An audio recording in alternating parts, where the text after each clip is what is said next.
오늘의 말씀 시편 139편 1절부터 10절까지의 말씀을 함께 봉독하시겠습니다.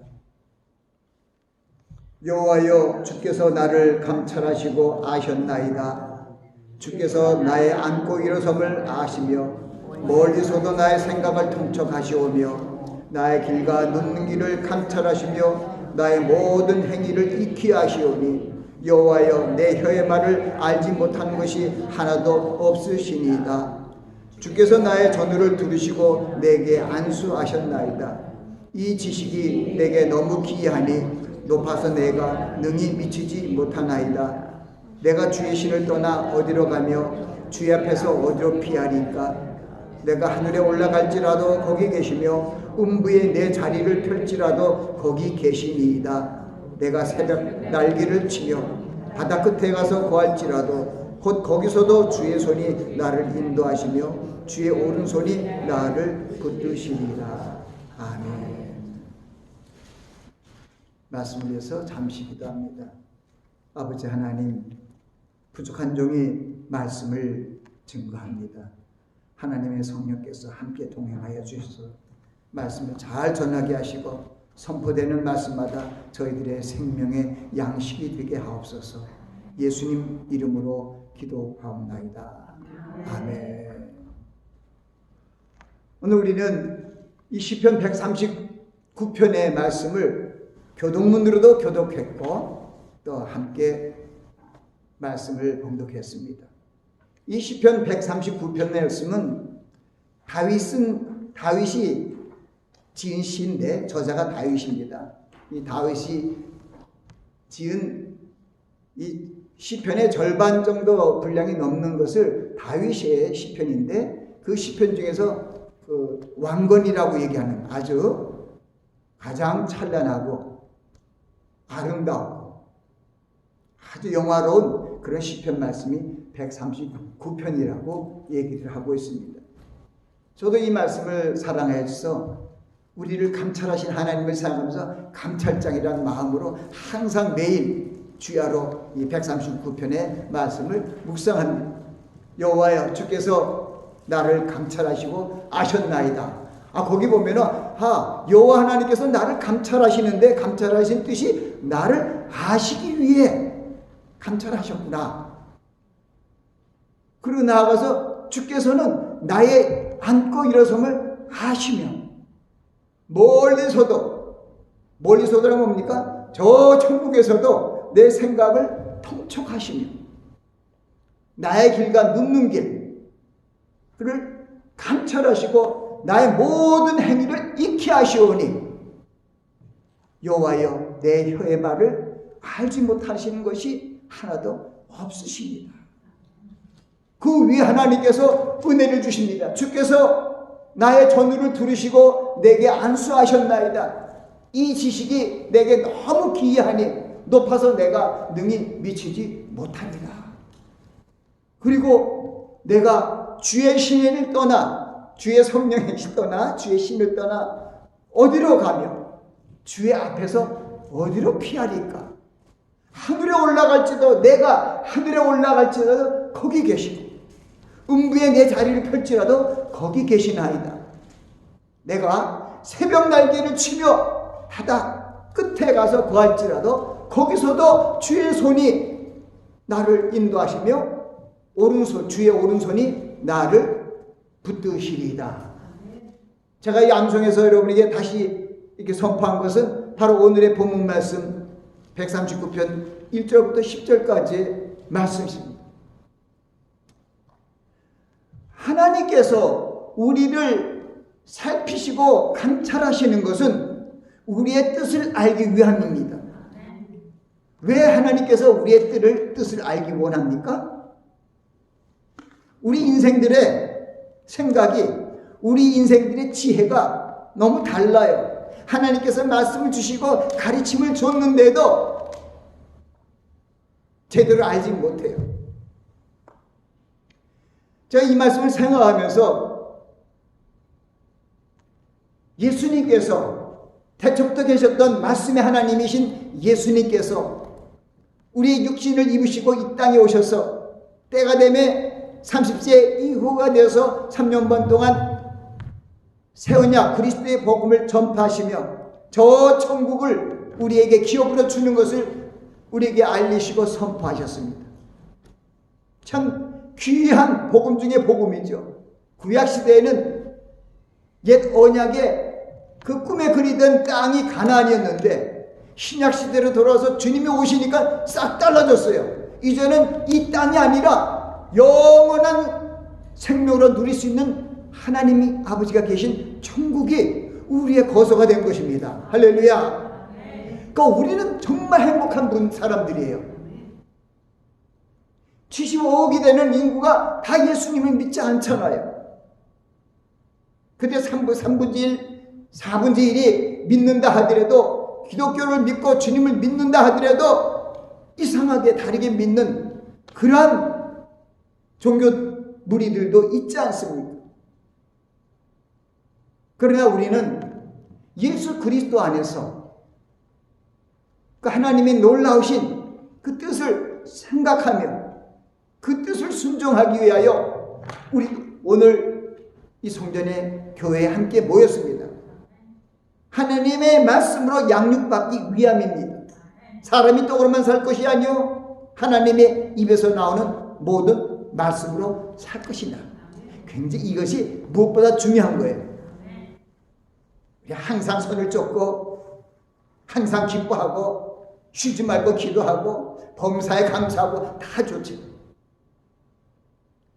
근데 그런 건 다 파트예요. 때로는 어떤 말씀을 듣는 사람이 너무 그쪽에 은혜를 받아서 그쪽 사역을 해서 크게 얘기하는 바람에 전체적인 어떤 하나님의 뜻이 이렇게 희석되는 그런 걸 보며 우려를 품고 하나님께 기도하기도 합니다. 왜냐하면 하나님께서는 우리 모든 걸 아셔요. 지난번에도 우리 하나님 말씀 안에 은혜를 받았잖아요. 너희는 먼저 그의 나라와 그의 의를 구하라. 그리하면 이 모든 것을 너에게 더하시리라 하는 이 모든 것이 뭡니까? 우리의 먹을 것, 마실 것, 입을 것, 우리에게 필요한 것들, 그것을 하나님께서 이미 다 아시고 예비하고 있다는 거예요. 그럼 달라고 그러면 되는 거예요, 그냥. 근데 그냥 주시옵소서 하고 그냥 매달리고 막 뛰고 막 이러는 거는 믿음이 연약한 소치라는 거예요. 몸을 위하여 무엇을 먹을까, 무엇을 마실까, 목숨을 위하여 무엇을 먹을까, 무엇을 마실까, 몸을 위하여 무엇을 입을까 염려하지 말라. 이는 이방인들이 구하는 것이더라. 이 믿음이 적은 자들아. 우리 기도가 달라져야 돼요. 그럼 막 세게 얘기하고 막 그 사람이 기도가 잘하고 뭐 그런 게 아니에요. 그걸 하나님만이 아시지만은 기도는 세게 해야 되는 거 아니에요. 하나님의 뜻대로 은밀한 중에 하나님께 교통하는 것이 최고의 기도라고 주님께서 가르쳐 주셨어요. 너희는 이렇게 기도하라. 뭐 통성으로 기도하고 뭐해서 기도하고 오케이. 때를 따라 그렇게 할 수도 있지만 우리가 일용할 양식을 하나님의 말씀으로 먹는 것처럼 우리가 쉬지 말고 기도하는 것은 바로 골방 기도를 얘기하는 거예요. 장소와 어느 때를 불문하고 내가 조용히 내가 주님과 교통하는 그런 방으로 들어가서 은밀한 중에 들으시는 하나님께 기도하면 은밀한 중에 보시는 하나님께서 모든 걸 갚아주신다는 거예요.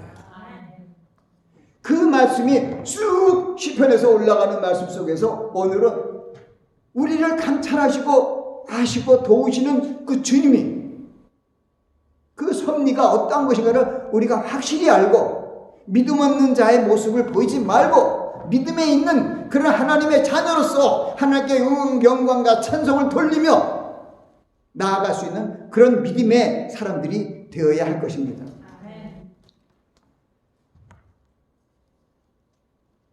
우리의 마음과 생각을 살피시고 우리의 생활의 삶의 현장에서 우리를 도우시기 위하여 불같은 눈으로 관찰하신 하나님.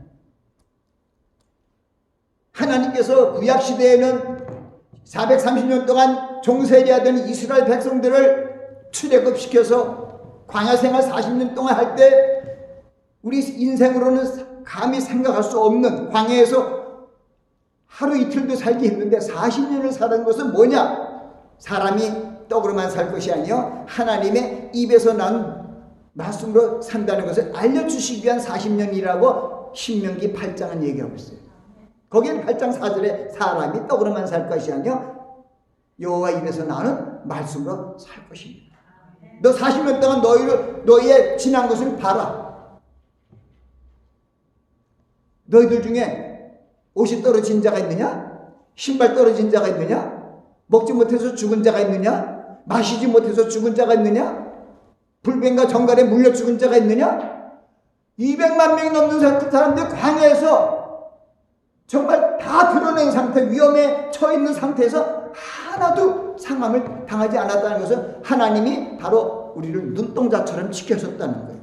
그 하나님께서, 구약의 하나님께서 지금 바로 예수 그리스도 안에서 또 성령 안에서 우리를 온전한 구원을 이루시기 위하여 우리 안에 역사하는 것을 감사하며 하나님께 나아가는 여러분들이 되시기 바랍니다. 우리를 돕기 위한 하나님의 손길을 우리는 알아야 돼요. 우리의 이미 필요를 아시고 우리를 돕기 위하여 하나님은 준비하고 계세요. 오늘 제가 오늘 본문을 암송하여 다시 한번 말씀을 선포했잖아요. 우리를 감찰하시고 하나님이 아시는 거예요. 일어서고 앉아서고 먹고 마시고 모든 것을 심지어는 우리의 말 하나 내 혀의 말까지도 다 아시는 거예요. 그렇기 때문에 우리가 이 오늘 성경 말씀을 통해서 우리는 우리를 향하신 이 성경 말씀을 통하여 우리에게 주신 하나님의 뜻이 무엇인가, 교훈이 무엇인가를 우리는 분명히 알아야 하는 것입니다. 주님께서 우리의 생각을 통촉하시고 우리의 길과 눕는 길을 감찰하시고 우리의 모든 행위와 언행심사를 아시고 그리고 하나님의 은혜의 장중 아래 거하게 합니다. 때로는 상상치 못할 어려움과 환난이 우리에게 다가올지라도 주님께서 우리를 지키시고 오른손으로 보호한다 그러잖아요. 내가 새벽 날개를 치고 바다 끝에 가서 거할지라도 거기서도 주의 손이 나를 붙드시고 주의 오른손이 나를 지켜주신다는 거예요. 그러니까 세상이 하나님의 자녀들을 어떻게 위협을 주거나 범접할 수 없다는 거예요. 우리는 주님 안에서 평강과 은혜가 넘치는 그런 삶을 감사하며 살아야 돼요. 놀리지 말고 두려워하지 말고 차라리 그때 나가서 하나님께 기도하시고 그럼 하나님께서 들으시고 우리를 어려운 지경에서 구원해 주실 것입니다. 오늘 말씀의 후편에 보면은 이 시편의 기자인 다윗의 놀라우신 진리를 하나님 성령께서 알게 하시고 그것을 감사하는 다윗의 그런 어떤 믿음의 고백 같은 그런 것이 계속 흘러나오고 있어요. 그 13절에 보면요 무슨 얘기냐면은 주께서 내 장부를 지으시고 나를 못해서 나를 조직하셨나이다. 우리가 남녀가 결혼하면은 또 육체적인 관계를 가지면은 그때부터 하나님께서 벌써 아시는 거예요. 못해서 네가 남자인지 여자인지 벌써 하나님께서 조직하시고 거기에 조그맣지만 다 조직해요. 오장육비고 뭐 안에 요만한 세포 속에 있는 모든 것을 하나님의 능력으로 보이지 않게 조직을 하시고 또 감사한 것은 나를 지으심이 신묘막측하다는 것을 우리는 꿈에도 아무리 내가 학박사고 세상에 가장 똑똑하다 하더라도 알 수가 없는 거예요. 그 기이한 데서 일어나는 내 몸속에서 산모의 몸속에서 일어나는 그런 생명의 움직임을 누가 알아요? 근데 하나님은 아세요. 그리고 15절에 보니까 내가 은밀한 데서 지음을 받고 땅의 깊은 곳에서 기이하게 짐을 받을 때 나의 형체가 주의 앞에서 숨기지 못한다는 거예요. 한 걸음 다 나가서 내 형질이 내 안에서 엄마 안에서 내 모습이 태어나기 이전에 벌써 주님이 보셨다는 거예요. 형질이 이루어지기 전에 어떤 모양이 나타나기 전에 벌써 주님이 벌써 다 알고 계신다는 거예요. 그리고 그 인생을 향한 계획이 서 있어요. 그게 성경에 있어요. 그를 위하여 정한 날이 하나도 되기 전에 하루도 안 살았는데 주의 책에 다 기록되어 있다는 거예요. 이것을 이 다윗이 성령의 감동 안에서 이 하나님이 감찰하신 하나님이 그 위만 감찰하고 하늘에 뭐 예를 들어서 하늘에 올라갈지도 거기 계시며 음비에 내 잔을 펼치다고 거기 계시며 내가 새벽 날개를 치고 바다 끝에 거할지도 거기서도 나를 붙드시며 오른손으로 인도하신다는 거예요. 그거는 이렇게 위인데 보이지 않는 우리의 신체 아직도 생기지 않는 모든 것을 아신다는 거예요. 그러니까 하나님께서는 우리의 과거와 현재와 미래를 꿰뚫고 계시는 분이에요. 왜? 우리를 만드셨기 때문에. 우리를 만드셨기 때문에. 만드신 만큼 아는 사람이 어디 있어요? 의사들이 1000,000명이 돼도 아니에요. 제가 갑자기 생각났어요. 아가페 복지센터 노인들한테 이렇게 말씀을 전하다 성령의 감동 같아요. 그래서 왜냐면 내가 그냥 들어가서 말씀을 전하기 전에 한 노인이 목사님 내가 아파요. 그래서 기도하세요. 그랬어요. 그리고 내가 생각했어요. 지금 오늘의 양식을 통해서 매일 성경을 보고 있는데 그날이 그날 있는 그 생각이 나는 거예요. 거기 보면 솔로몬의 아들이 르호보암이고 거기에 이제 신복의 아들 중에서 또 여로보암이 갖고 남북으로 갈려져 갖고 북이스라엘은 10지파가 있었고 남유다는 베냐민 지파하고 유다 지파하고 해서 두 나라로 완전히 남북이 갈려 있었어요. 근데 이 솔로몬이 그렇게 하나님 앞에 지혜를 받고 저 하나님이 복에 복을 더했으니까 완전히 망하게 되었어요. 우리 인생들은요, 참 솔로몬이 처음에는 하나님께 지혜만 구했어요. 우리 백성을 잘 다스릴 수 있도록 저지할 수 있는 그런 지혜를 달라고 그랬는데 하나님이 그걸 참 보고 아주 기특하게 생각한 거야. 네가 다른 걸 구하지 않고 너에 대한 것을 구하지 않고 백성들에 대한 것을 먼저 구하는구나. 그러니까 먼저 하나님의 나라 의를 위해서 구한 거예요. 그 하나님이 축복해 준 거예요. 영혼이 잘되고 범사되고 강건한 모든 축복을 다 줬는데 솔로몬이 그걸 감당 못해갖고 결국은 하나님께 범죄하며 아내와 천첩을 두고 그들로부터 각 나라로부터 온 우상을 다 섬기게 되고 나라가 파탄지경이 이루어지고 결국은 분열이 된 거예요. 하나님께서 솔로몬을 통해서도 이렇게 하나님의 은혜를 주시고 모든 것을 부어주셨지만은 감당하지 못하더라고요. 그 인생들은요, 하나님의 은혜를 받긴 받아도 잘 감당하지 못하고 누리지를 못해요. 하나님께서는 오늘도 우리에게 하나님께서 크신 하나님의 능력으로 우리가 영혼이 잘 되고 범사 잘 되고 강건하게 살 수 있도록 지금도 우리 함께 우리 안에 내주하시고 우리와 동행하고 계시는 것을 우리는 믿어야 됩니다.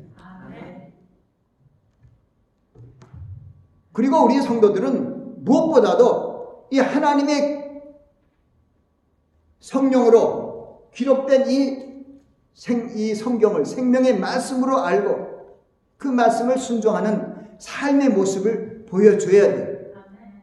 100세 얻은 이삭을 아브라함에게 제사로 드리려 할 때 아브라함이 제사로 드리잖아요. 제가 엊그저께 바이블이라는 영화를 봤는데 아니오시다예요. 성경하고 전혀 다르게 막 하더라고요. 아브라함이 화를 내. 내가 100세 얻은 아이인데 얘를 제물로 보내라고 이런 하나님이 있냐고 막 컴플레인하는데 성경이 그렇지 않거든요. 아무 소리 없이 나가서 탁 드리니까 이 칼로 이제 아들 줄 때 이삭, 아브라함아 이삭을 죽이지 말라고. 그리고 보니까 그 옆에 나무 숲을 끝에 양이 걸려 있었죠. 그걸 제물로 드리겠어요. 그래서 하나님이 축복하죠. 내가 100세에 얻은 이삭이라도 아낌없이 나한테 드린 거 보니까 네가 과연 내 믿음의 믿음을 더하겠다. 너희 자손이 바다의 모래처럼 하늘의 별처럼 번성하게 될 것이라는 축복을 다시 한번 주는 것을 보게 됩니다. 그 축복은 창세기 15장에 있는 축복인데 다시 한번 또 축복을 하시더라고요. 바울 사도도 이 하나님의 말씀이 굉장히 중요하고 이 말씀을 알고 말씀을 먹기 위해서는 말씀 안에 거해야 돼요. 그래서 골로새 교인들에게 그리스도의 말씀이 너희 속에 풍성하게 거하여 모든 지혜로 피차 가르치고 권면하며 찬송을 드리며 무슨 일인지 일이나 말이나 주 예수 이름으로 하고 그를 힘입어 하나님께 감사하라. 그러니까 하나님의 말씀, 특별히 주님의 생명의 말씀이 내 안에 풍성해야 돼요. 그걸로 가르쳐야 돼요. 저 오늘 말씀을 은혜를 이렇게 받으면서 갑자기 예수님의 제자 아까 얘기를 하려다가 지금 잠깐 끊어졌는데 예수님께서 정말 생명의 하나님 태초에부터 계셨던 창조주 하나님인데 이 땅에 오셔서 말씀이 육신이 돼서 이 땅에 오셔서 공생의 3년 동안에 제자들을 선택해서 가르치셨어요. 그 중에서 수제자라고 일컫는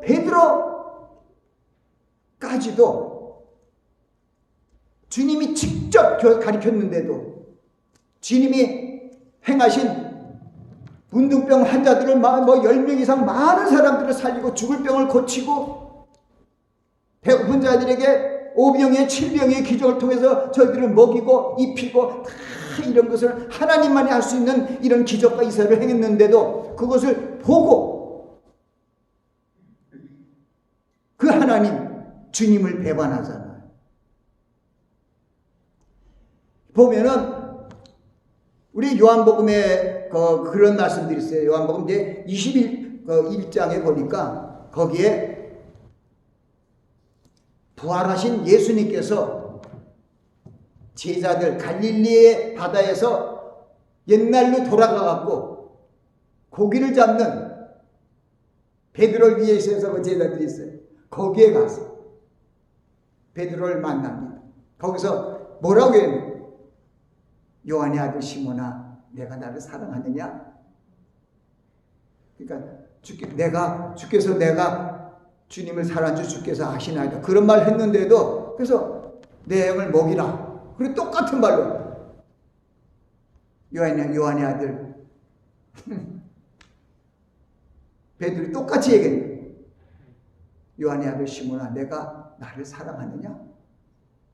그래서 똑같이 두 번째도 주께서 아시네다 하니까 예수님께서 내 양을 치라 그랬어. 근데 또 세 번째 또 다시 요한의 아들 시몬아, 내가 나를 사랑하냐고 또 물으니까 이제 완전히 그냥 널비스가 됐어. 왜 그럴까? 그러면서도 주께서 하시나이다. 그러니까 주님께서 마지막으로 내 양을 치라. 이런 말씀을 하십니다. 그것은 무슨이에요? 왜 네가 나를 사랑하느냐 세 번 물었는데 마지막까지도 불안했을까요? 그것은 요한복음 17장에 13장 36절부터 38절에 그런 거 있어요. 예수님께서 십자가에 이제 달려 돌아가실 때가 돼서 난 이렇게 이제 십자가에 돌아갈 걸 아시고 얘기했을 때 이제 주님께서 돌아가시면 어디로 가는지 몰라하고 시몬 베드로가 주여 어디로 가시나이까? 이렇게 시몬 베드로가 주님께 물어봤습니다. 그러니까 주님께서 나의 가는 것을 내가 지금은 따라올 수 없으나 후에는 따라오리라. 이게 뭐예요? 나의 가는 것을 내가 어디 가느냐고 묻는데 십자가에 달려 돌아가시고 어디 가느냐고 묻는데 내가 가는 것, 주님이 가시는 것을 네가 지금은 따라올 수 없지만은 후에는 네가 나를 따라온다는 거예요. 그 말을 듣고 베드로가 뭐라 하냐? 내가 주를 위하여 내 목숨을 버리겠나이다. 그랬더니 예수님이 뭐라 그런 줄 알아요? 내가 나를 위하여 목숨을 버리겠느냐? 그리고 주님께서 얘기해, 내가 진실로 진실로 내게 이르노니 닭 울기 전에 3번 나를 부인하리라. 뭐라 그랬어요? 베드로가 내가 주를 위하여 목숨을 버리겠다고 했잖아요. 근데 주님께서 거꾸로 얘기하죠. 네가 정말 나를 위해서 목숨을 버리겠느냐? 왜냐하면 주님은 미래를 아시는 거예요. 미래를 아시는 거예요. 왜? 닭이 울기 전에 3번 부인한 건 다 알고 계시는 거예요. 그거 감찰하신 하나님이에요. 베드로를 통해서 주님께서 다 보여주셨어요. 그리고 그러니까 아니 내가 주님을 위하여 목숨을 버리겠나 했는데 주님은 믿지도 않고 3번이나 부인한다니까 마음에 근심이 많으니까 그 다음에 하신 말씀이 바로 요한복음 14장 말씀이에요. 내가 가는 곳을 얘기하는 거예요. 너희는 마음에 근심하지 말라. 하나님 믿으니 나를 믿으라. 내 아버지 집에 거할 곳이 많도다. 그렇지 않으면 내가 너에게 일렀으리라. 내가 너희를 위하여 처소를 예배하러 가노니. 그거죠.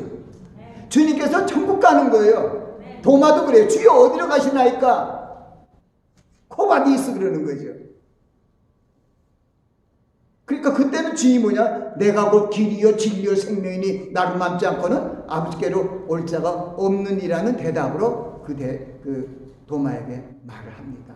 후세에도 알려주시는 그런 말씀들이죠. 주님께서 십자가에 달려 돌아가신 것은 천국에 올라가시고 우리 처소를 예배하러 가시는 거였어요. 주여 어디로 가시나이까? 베드로가 한 말 그대로 또 도마도 해요. 그게 옛날에 영화로 나온 게 코바디스예요. 어디로 가시나이까? 하나님께서는 우리 영혼들이 이 세상에서 여러 가지 고난을 받고 피곤하고 낭망하고 고생을 많이 하잖아요. 이 인생들을 다 구원하시길 원하는 거죠. 오늘 우리가 함께 봉독한 찬송가 464장에 그 말씀이 오늘 비슷한 말씀이에요. 보면은 고난 내용은 편히 쉴 곳과 그런 그 말씀의 주제가 나오는 것이 우리 영혼이 편히 쉴 곳이 주님이라는 것이죠. 그리고 세상이 나를 버려도 주님이 언제나 함께 하신다는 것이고요. 그리고 언제나 우리에게 힘을 주시고 도와주신다는 거예요. 그리고 우리의 몸을, 우리의 모든 짐을 져주시는 그 팔에 안기자는 것이죠. 그리고 우리를 영혼을 인도하시는 것에 대한 것을 우리에게 얘기를 하고 있습니다.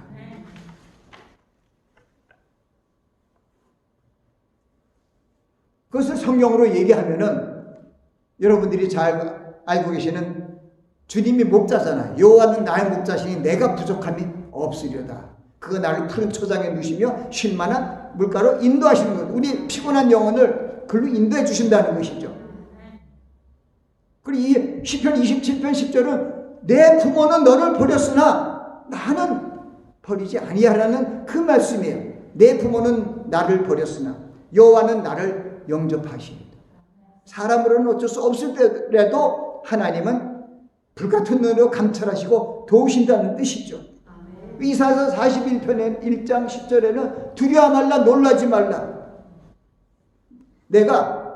나는 하나님이 됨이라.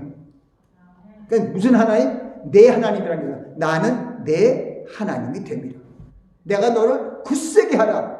나의 의로운 손길 내가 보면 굳세게 하리라. 내가 의로운 오른손으로 너를 붙들고 도와주시겠다는 거예요. 그리고 그 말씀의 4절 말씀은 짐진 자들 다 내게 오라는 그 뜻하고 비슷한 게 있어요.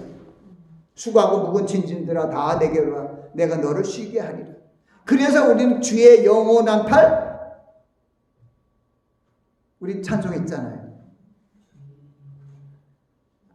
예, 영원한 팔에 안기시는 것. 그것이 우리의 하나님 안에서 우리에게 주신 생명의 그 말씀들이었어요.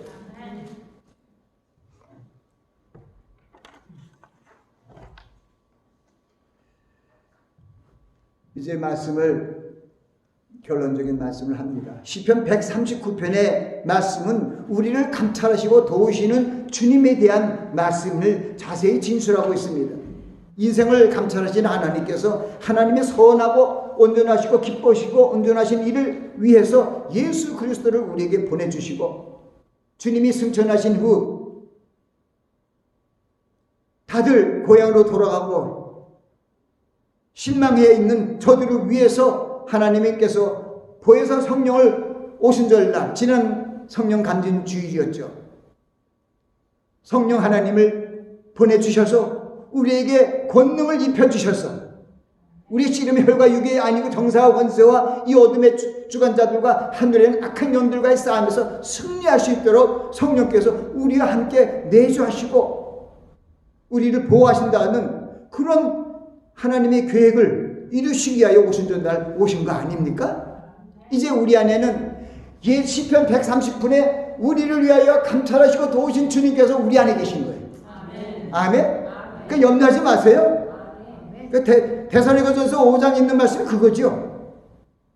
항상 기뻐하라. 쉬지 말고 기도하라. 범사에 감사하라. 이는 너희를 향하신 하나님의 뜻이니라. 왜? 하나님이 내 안에 계시거든. 거기에 한 장 더 가면은 항상 선을 추구하라고 얘기하고 있습니다. 그러면 우리는 영원한 천국의 초소를 예비하기 위하여 가신 예수 그리스도, 이제 마지막 날을 위하여 하나님 보좌 우편에서 우리를 위하여 중보하시는 예수 그리스도를 우리는 바라볼 수 있어야 됩니다. 이제 주님의 그 앉아 계신 하늘 보좌 우편에 앉아 계신 예수 그리스도께서 이 땅에 우리를 저 천국으로 데려가기 위하여 강림하실 때가 가까이 오고 있습니다. 그래서 우리는 날마다 주님께서 우리에게 주신 약속한 말씀을 믿고 나아가는 그리스도인들이 되어야 합니다. 우리 주님께서는 오늘도 불같은 눈으로 감찰하시고 도우시는 주의 섭리 중에 거하십니다. 우리는 그것을 항상 감사하며 하나님을 경외함으로 하나님의 뜻을 순종하며 살아가는 그러한 성도들이 되어야 할 것입니다. 기도하겠습니다. 아버지 하나님, 감찰하고 도우시는 아버지 하나님의 그 섭리를 다시 한번 말씀을 통해 저희들이 배우며 아버지 앞에 감사와 찬송을 돌리는 마음으로 하나님께 나아갑니다. 아버지 하나님, 이 귀한 예수 그리스도의 피로 사신 교회와 이 교회 권석들이 오로지 하나님을 의지하고 찬송하며 나아가는 그러한 모습으로 주님을 기쁘시게 하는 믿음의 사람들이 될 수 있도록 축복하여 주시옵소서. 아멘. 예수님 이름으로 기도하옵나이다. 아멘. 아멘.